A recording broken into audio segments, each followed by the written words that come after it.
ceramah pada ini ada yang malam ini pada malam nanti di radio kita melalui produksi dan dan juga melalui audio kami.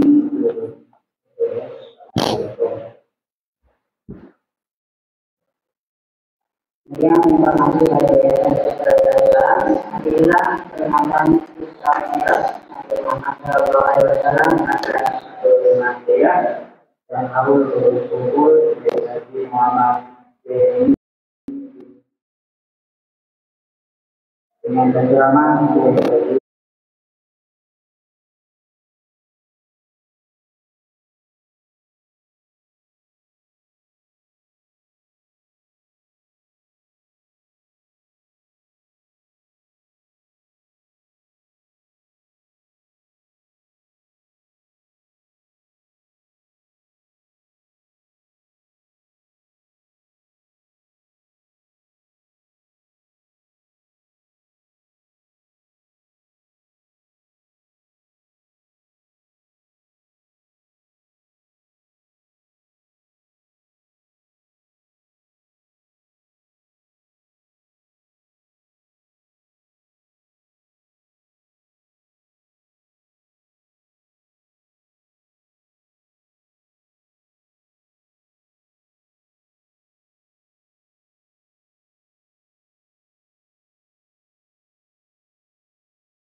membahas hadis bahwa Rasulullah Shallallahu Alaihi Wasallam menyebutkan bahwa yang halal itu sudah jelas, yang haram itu sudah jelas, tapi ada di antara yang halal dan haram itu yang syubhat. Syubhat itu artinya tidak jelas hukumnya, apakah halal atau haram. Bukan hukum Islam tidak lengkap, tidak. Hukumnya sudah jelas, halal, haram, macam-macam. Tetapi kadang ada sesuatu yang membingungkan kita. Kita tidak tahu ini masuknya kemana. Apakah masuk ke halal atau haram. Salah satu penyebabnya karena adanya perbedaan pendapat para ulama tentang hukum sesuatu itu. Nah, karena itu Bapak Ibu semua yang saya hormati, lanjutan dari hadis ini adalah Rasulullah Shallallahu Alaihi Wasallam memerintahkan kepada kita untuk tidak hanya meninggalkan yang haram, tetapi kita juga dianjurkan untuk meninggalkan yang syubhat, hindari yang syubhat. Karena kata Nabi, siapa yang suka bermain-main di area yang tidak jelas hukumnya itu, maka dikhawatirkan akan jatuh pada yang haram. Tapi kalau yang syubhat pun kita hindari, insya Allah kita akan semakin jauh dari yang haram. Karena jangankan yang haram, syubhat saja kita hindari. Nah, ambil yang pasti halalnya, dipakai, dikonsumsi dan sebagainya. Baik Bapak Ibu semua yang saya hormati. Pertanyaannya kemudian adalah, mengapa kita harus menghindari yang syubhat? Padahal boleh jadi itu halal, cuma nggak jelas halalnya. Itu dijelaskan oleh Nabi Shallallahu Alaihi Wasallam di dalam Sunan At-Tirmidzi Ibnu Majah, yang meskipun dianggap gharib dan dhaif. Beliau Rasulullah Shallallahu Alaihi Wasallam berkata, la yanul abdu ayyakuna minal muttaqina hatta yada'a ma la ba'sa bihi hadaran mimma bihi ba'sun. Seseorang, kata Nabi, seorang hamba tidak akan mampu mencapai derajat yang namanya orang bertakwa kecuali ia telah mampu meninggalkan sesuatu yang sebetulnya nggak ada masalah di dalamnya, nggak ada masalah, tetapi dikhawatirkan ada masalahnya. Sebetulnya sesuatu yang tidak masalah, tapi karena khawatir jangan sampai ada masalah di dalamnya, ia tinggalkan. Nah, kata Nabi, seorang hamba tidak akan mampu mencapai derajat al-muttaqin. Muttaqin itu artinya orang yang bertakwa. Orang yang bertakwa itu artinya apa? Orang yang menghindari apa? Menghindari murka Allah. Menghindari murka Allah sebagai bentuk kehati-hatian yang bersangkutan, yang halal pun kadang dia hindari. Kenapa? Khawatir jangan sampai ada haramnya. Nah, ini tidak usah dicontohkan Pak, Bapak Ibu. Nanti kita akan lihat nanti dalam kehidupan kita sehari-hari, kadang ada sesuatu yang halal tapi kita khawatir ada haramnya. Nah, bagaimana itu? Apa kita ambil, kita makan atau ini? Nah, kata Nabi, lebih baik kita hindari. Lebih baik kita hindari kalau tidak yakin halalnya. Jangan sampai masih ada kekhawatiran ada sesuatu yang halal, yang haram di situ. Ya. Muttaqin itu, bertakwa itu, suatu hari Bapak Ibu, Sayyidina Umar bin Khattab pernah bertanya kepada sahabat yang lain, seperti apa sih yang namanya bertakwa itu?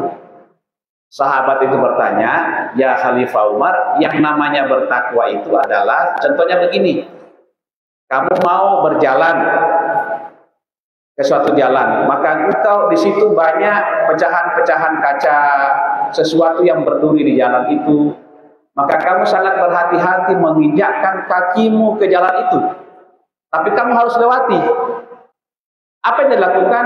Perhatikan dulu di mana bisa meletakkan injakan kaki kita, menginjakkan kaki kita, jangan sampai tertusuk duri. Pelan-pelan dan hati-hati. Itulah bentuk orang yang bertakwa, yang biasanya disebut dengan wara, sangat berhati-hati. Jadi salah satu bentuk kehati-hatian kita Bapak Ibu dianjurkan oleh Nabi, kadang sesuatu yang halal pun kita hindari karena khawatir ada haramnya. Tamamut taqwa ayat taqiyallaha al-abdu hatta yattaqiyahu min miskali dzarrah. Sama prinsipnya, kesempurnaan takwa seseorang adalah ketika ia bertakwa kepada Allah sampai menghindari satu biji zarah pun yang bisa mendatangkan murka.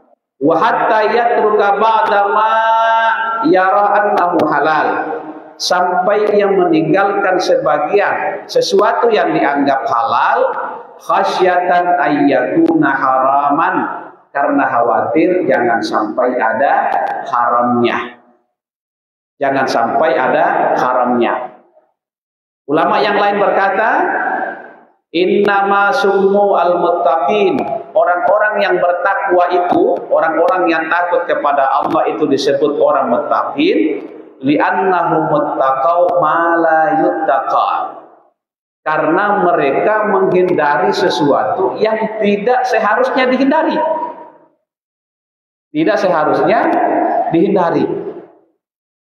Jadi kita tidak hanya berbicara Bapak Ibu halal haram, tapi orang yang bertakwa tidak hanya menghindari yang halal, tapi kadang tidak hanya menghindari yang haram, tapi kadang menghindari sesuatu yang halal karena khawatir jangan sampai ada haramnya.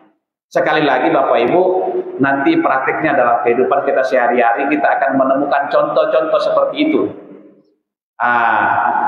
Jadi ini namanya lebih baik menghindar daripada kita keceblos di dalamnya. Kan banyak itu Pak. Misalnya minum. Akan ada kaidah di dalam agama mengatakan ma yuskiru katsiru faqaliluhu haram. Sesuatu yang jika dikonsumsi banyak bisa membuat mabuk, maka sedikit pun kita konsumsi biar tidak mabuk tetap haram. Tetap haram.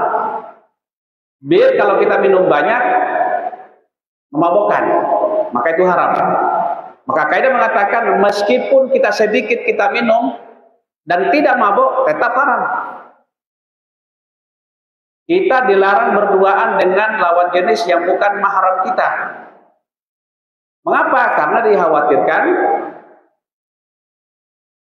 jatuh pada perbuatan zina. Nah, sebetulnya yang diharamkan yang pokoknya itu adalah zinanya. Tapi untuk bisa mengantar ke perbuatan zina itu biasanya orang berduaan dulu. Maka berduaannya pun dihindari, dilarang. Karena bisa mengakibatkan perbuatan yang haram. Orang yang enak, ini sebentar lagi kita puasa Bapak Ibu. Sebentar lagi kita puasa. Ini kan Rajab sekarang. Rajab, Syaban, Ramadan. Kalau orang lagi puasa, suami istri sedang puasa, jangan suka bercumbu. Bermesra-mesraan. Karena kalau naik nafsunya, mohon maaf, kalau naik syahwatnya bisa terjerumus, kan? Bisa. Nah, akhirnya dilarang kita bercumbu suami istri, yang bukan suami istri ya, tidak usah kita sebut suami istri pada saat kita sedang puasa. Karena apa? Karena itu bisa terjebak kita pada perbuatan ad-dukhul, melakukan hubungan badan suami istri, padahal itu dilarang pada saat kita sedang berpuasa. Jadi sesuatu yang bisa mengakibatkan jatuh pada perbuatan yang haram, hindari. Sama kalau misalnya Bapak Ibu dalam kehidupan sehari-hari, kita itu kalau masuk ngisi Pertalite di SPBU, kita kan banyak larangan di situ Pak. Larangan merokok, larangan main HP. Padahal merokok itu kan di luar, boleh-boleh saja. Main HP di luar, tapi begitu kita masuk ke SPBU, dilarang. Kenapa? Jangan sampai kebakaran. Dan sudah sering terjadi. Nah itu jadi sesuatu yang bisa menyebabkan ini. Sama ketika Bapak Ibu lagi. Wa man ukasir minal ulama'i mubasyaratal haid fi ma baina sirratiha wa rubatiha illa min wara'i hail. Demikian pula, mohon maaf, kita suami-suami kalau istri kita lagi haid, jangan terlalu banyak bercumbu-bercumbu, ya, kecuali yang antara apa? Antara pusar sampai lutut. Jangan sampai tidak bisa tahan nafsunya, gol. Nah, prakteknya Nabi juga sering bercumbu, tapi dia kasih pelapis di area antara pusar ke bawah sampai daerah lutut. Itu hadis dari Rasul, dari istri Nabi sendiri, bahwa ketika Nabi mencumbui kami dalam keadaan haid, maka kami diperintahkan menggunakan sarung di antara pusar dan lutut. Kalau tidak, bahaya. Lagi haid, dilarang. Ini yang sesuatu yang bisa menyebabkan. Sama dengan syubhat tadi Bapak Ibu, karena syubhat bisa mengantar kita pada perbuatan, pada mengambil sesuatu yang haram, mengkonsumsi sesuatu yang haram, maka bukan hanya haram yang diperintahkan untuk menjauhinya, tapi termasuk syubhat pun kita diperintahkan untuk menjauhinya. Insya Allah, mari kita berhati-hati dalam hidup kita Bapak Ibu. Jaga hidup kita, jaga konsumsi kita, jaga perolehan kita, jaga cara kita berusaha. Jangan sampai kita mengambil sesuatu yang bukan semestinya hak kita. Demikian. Wallahumma fi laqam tarik. Wassalamualaikum warahmatullahi wabarakatuh. Al-Fatihah. Bismillahirrahmanirrahim. Alhamdulillahirabbil alamin. Allahumma shalli wa sallim ala sayyidina Muhammad wa ala alihi wa sahbihi ajmain. Allahumma ighfir lana dhunubana wa liwalidina warhamhum kama rabbawna shighara wa li jami'il muslimina wal muslimati wal mu'minina wal mu'minat al-ahya'i minhum wal amwat innaka sami'un qaribun mujibud da'wati ya qadil hajat. Allahumma 'allimna ma yanfa'una wanfa'na bima 'allamtana innaka antal 'alimul hakim. Allahumma barik lana fi Rajab wa Sya'ban wa ballighna Ramadan. Rabbana atina fid dunya hasanah wa fil akhirati hasanah wa qina adzabannar. Subhana rabbika rabbil izzati amma yasifun wa salamun alal mursalin walhamdulillahi rabbil alamin.